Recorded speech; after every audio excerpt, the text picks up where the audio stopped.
ज्याच्या डोक्याला लई ताप तो वरबाप, ज्याच्या डोक्याला लई ताप तो वरबाप, आणि ज्याच्या मागे खूप घाई ती वरमाई. अशा प्रकारे नवरदेवाच्या वरबाप वरमाईचा शोध घेत आमचा लग्न समारंभाच्या ठिकाणी प्रवेश झाला. आणि आपल्याला बसण्यासाठी कुठे आसन मिळतंय का याचा आमचा शोध सुरू झाला. तोपर्यंत मंगलाष्टक संपतच आली होती आणि नवरदेव नवरीची 7 फेऱ्यांच्या याला सुरुवात झाली. आता ते 7 फेरे घेत आहे तोपर्यंत आम्ही वाट बघत होतो का आता जेवणाची सोय पलीकडे केलेली आहे अशी घोषणा कधी ऐकायला येईल. म्हणजे कसं आहे, ती घोषणा झाली का प्रत्येकजण जे लग्नाला आलेले दूरचे नातेवाईक आहे ते जेवणाच्या कार्यक्रमाकडे निघून जातील आणि आपल्याला बसायला जागा मिळेल या विचारात आम्हीच होतोच. तोपर्यंतच थोडीशी गर्दी कमी झाली आणि आम्हाला बसायला जागा मिळाली.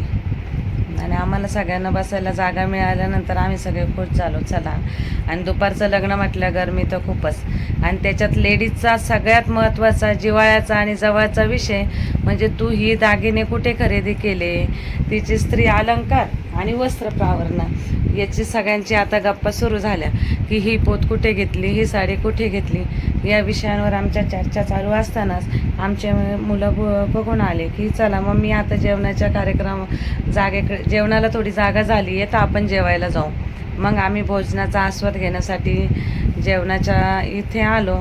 आणि हे बघा मस्तपैकी असं छान जेवण आहे. गुलाबजाम होते. मी तर म्हटले मला 1 नाही 2 गुलाबजाम द्या. अशा प्रकारे जेवण झालं. आणि आता लग्नाला आलो, एवढी छान तयारी केली आणि फोटोशूट नाही आहे तर शक्य नाही. मग मी माझ्या थोडेसे व्हिडिओ फोटो घेतले तर माझे आहो म्हणतात तुला कळतं आहे का किती गर्दी, लोक आपल्याकडे बघतील. त्यांना म्हटले अहो लोकांना बघू द्या आपल्याकडे, तुम्ही फक्त माझ्याकडे बघा असं म्हणत आम्ही फोटोशूट केला. आणि आता म्हटलं चला आपण नवरदेव नवरीसोबत पण फोटो काढतो. तर इकडे येऊन बघतो तर काय नवरदेव नवरी म्हणते तुमचा नंबर नंतर, पहिला माझ्या आजीचा नंबर.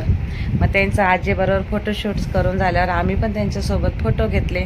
तर चला पटापट तुम्ही पण आमच्या नवरदेव नवरीला आशीर्वाद द्या आणि कसं झाला आमचा हा लग्नाचा कार्यक्रम हे पण कमेंट करून सांगा. तर चला बाय.